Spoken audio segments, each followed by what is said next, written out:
Inclusive, a gente já falou sobre isso, que existem pirâmides ali no litoral de Cuba, né? No oceano ali, no Oceano Atlântico, né? Atlântida, o Oceano Atlântico é de onde era a Atlântida, né? Então, é estranho isso, né? Submersos? Pirâmides submersas. É fácil de achar também, se a galera quiser dá uma procurar. olhada. Tem no National Geographic, Discovery Channel, você tem várias matérias, né, sobre isso. É estranho, né? Porque a impressão que se tem é que havia civilizações ali e aquilo afundou, né? Isso aí tá lá no fundo do mar, Que né? doideira, cara. É claro que os caras não construíram isso no fundo do mar, devia ser superfície que afundou, né? Meio que confirmando, entre aspas, a história que Platão traz no trabalho dele da Atlântida, né? Dizendo que era uma civilização muito avançada que afundou, né? Teria afundado. Então, assim, o que era essa religião dos alemães?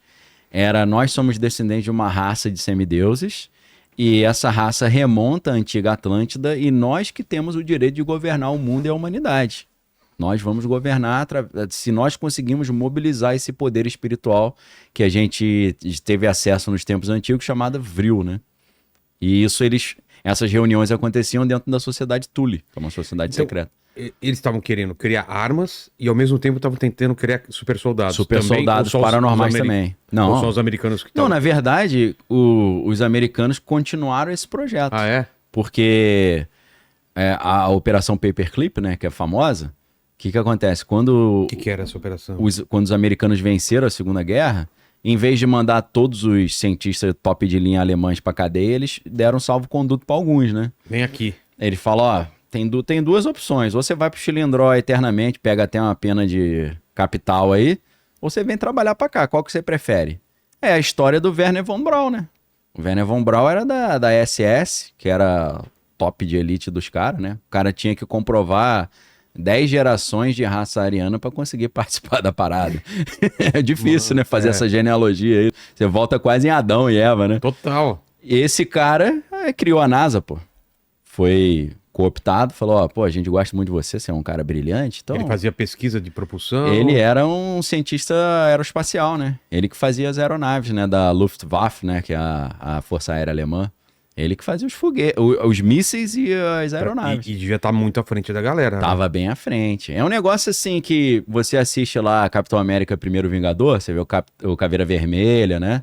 Aquele grupo ali da Hydra. É. Então, é como se a Hydra existisse mesmo, só que fosse esse grupo dos caras do ocultismo, né? Você vê o Caveira Vermelha falando que a gente vai restaurar o poder dos deuses e tal. Era isso. Essa ideia. Era essa ideia. E esqueci o nome do coroa lá, que era o criador lá da Marvel lá. Stan Lee. Stan Lee. O Stan Lee se inspirou nessas histórias, pô. Ele conhecia isso tudo, né? Isso tá no livro Our Gods Wear Spandex, que em português ia ficar estranho, né? Nossos deuses usam lycra.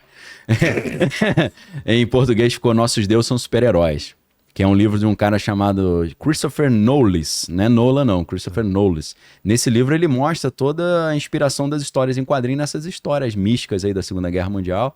Inclusive ele fala da Batalha Mística da Inglaterra, que é um tema incrível, que tem tudo a ver com essa história toda que a gente tá falando. Que batalha seria essa? Essa história é incrível, é sensacional, porque tá em vários arcos narrativos das histórias em quadrinho, da cultura pop, né, nerd. A história foi a seguinte: em 1939, quando começou oficialmente a Segunda Guerra Mundial, uma britânica chamada Dion Fortune, que era da Golden Dawn, a mesma sociedade que o Crowley participava, e ela é próxima ao Crowley, né? Ela teve uma ideia era muito nacionalista, né, patriota ela, de entrar na guerra, mas em vez de ser dando tiro, entrar com a magia. Ah, é? Então ela montou uma equipe de magos para poder vencer os alemães na guerra. Então a história, ela tem um livro, né, The Mystic Battle of England, um negócio assim, ou Mystic Battle of Great Britain, né? Como é que ela fazia? Ela dizia que naquela época tinha muita restrição de movimentações e de encontros, inclusive porque o templo dela foi bombardeado pela Força Aérea Alemã, né? Lembrando que na Segunda Guerra Mundial os alemães não conseguiram invadir por terra a Inglaterra, mas eles bombardearam a Inglaterra inteira, né?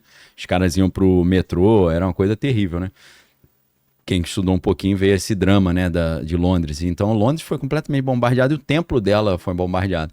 Então, eles não conseguiam se reunir para fazer os encontros místicos lá, para fazer as magias contra os alemães, né? E, na verdade, os alemães tinham os bruxos também, que estavam jogando a maldição para cima da Inglaterra, né? Então teve uma batalha de bruxos, foi a história interessante pra caramba. Batalha de bruxos tipo Merlin versus... Exatamente, a outra lá, a mulher, né, que eu esqueci a... Morgana? Morgana, né, nesse nível. Ou no nível do Mágico de Oz, né? O Mágico de Oz você tem a bruxa do bem e a bruxa do mal, né? Na verdade, o Mágico de Oz tem tudo a ver com essa história, né? É mesmo? Ele é mais antigo, mas acabou acontecendo quase que o Mágico de Oz, né? Agora tá lançando o filme recente aí, o Wicked, né? Que é inspirado no Mágico de Oz, que é com a Ariana Grande, né? É a mesma coisa, bruxa do bem, bruxa do mal, uma brigando com a outra. Que na verdade era o que o Crowley já tinha escrito, não sei se foi em 1914, no livro Moonchild, né? O livro Moonchild é um livro interessantíssimo do Crowley, que é uma ficção que conta uma história de uma batalha mística entre bruxos do bem e bruxos do mal. E é claro que o Crowley é o bruxo do bem na história, né? Ele pegou vários amigos, o bruxo dele mudou o nome, né? O nome dele eu esqueci, era Cyril Grey, um negócio assim, o nome do Crowley, né? E a ideia era que eles usariam a energia etérea do universo para criar um filho divino, um filho especial. E esse filho seria o salvador da humanidade. E aí o bruxo do mal quer matar essa criança e impedir esse projeto, né?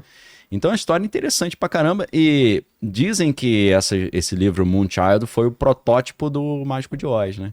Que o Mágico de Oz é totalmente crowleyano dentro desse conceito do filho da lua, né? O Moonchild é uma criança mas a Dorothy seria esse filho ou não? Eu não me lembro exatamente. Tinha alguém que... Tinha algum bebê que ia nascer no Mágico de Oz? Eu me lembro disso. Ela tá... Talvez seja a Dorothy, seja essa salvadora, transportada, né? Do mundo dela pra lá. Por engano, né? Porque ela tava no câncer, né? E tem um furacão, ela é transportada. Só que a casa cai em cima da bruxa má, né? Mas ela, pra voltar pra Kansas, ela tem que encontrar com o Mágico de Oz, né? Então acho que essa jornada... É uma jornada mística, né? Isso aí é quase que um rito de Abramelin, né? De você encontrar seu anjo da guarda e tal. Então, assim, isso aí tem um link interessante, porque isso que Crowley escreve num livro de ficção, o discípulo dele nos Estados Unidos, o representante dele nos Estados Unidos, que é o Jack Parsons, fez na prática, com o chamado Rito de Babylon. O Rito de Babylon são eles tentando criar um filho concebido espiritualmente, quase que virginalmente ou sem relação, se inspirando em Jesus e também Pedro Abelardo e outras histórias, né? E no mito de Horus também, porque teoricamente Isis ficou grávida sem ter relação, né? Foi uma gravidez espontânea. Para quem não lembra da história, né? No Egito você tinha o Osíris, que era um deus do bem, e o Sete, que era do mal. E aí, com tipo Caim e Abel, né? O Sete tinha inveja do Osíris, matou o Osíris e, para dificultar a ressurreição dele, esquartejou o corpo e espalhou pedaços do corpo pelo Egito todo. E aí Isis, a esposa, né, a viúva ali, ela reúne os pedaços, mas ela não encontra o órgão reprodutor, o fálus, né? E aí o que ela faz? Ela usa um órgão postiço de madeira, mas miraculosamente ela consegue engravidar mesmo com esse órgão postiço. E gera o Horus, que é o filho divino que vai trazer a era de Horus, que é a era de Aquários hoje, né? Crowley falava sobre a nova era, que na verdade era a era de Horus, né? Era Horus voltando a reinar e o cristianismo sendo superado, né? Que é isso que a New Yorker colocou recentemente lá, falando que Plutão estava alinhado com Capricórnio, e isso representava uma nova ordem mundial também. Então, o Jack Parsons, ao mesmo tempo que ele fundou a JPL, que é Jet Propulsion Laboratory, que existe até hoje, que faz os foguetes da NASA, sempre que você vê imagens da NASA, tem JPL no cantinho, assim. É essa empresa. Ele fundou a JPL e fundou também a Parsons Company, né, em Pasadena, na Califórnia. Só que em Pasadena, na Califórnia, era interessante que num determinado centro ali da cidade, você tinha numa esquina a JPL, na outra a Parsons Company, na outra a sede da OTO, que é a Ordem do Templo Oriente, que é uma sociedade secreta, né, que o Crowley não criou, mas assumiu o controle. Uma sociedade vem da Alemanha e ele, como britânico, assumiu o controle. E o representante da OTO nos Estados Unidos era o Jack Parsons. Então o cara que fazia foguete pra NASA, ao mesmo tempo, tava tentando criar o filho divino que ia trazer a Era de Horus. O negócio é uma história muito louca, né?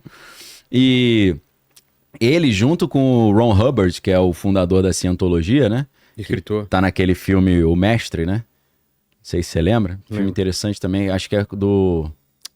é Paul Thomas Anderson, que é um diretor que eu gosto mais, que fez o Magnolia, que é um filme interessantíssimo. É Embriagado de Amor, mas qual? Só filmaço. Só filme de alto nível, né? É um dos meus diretores prediletos.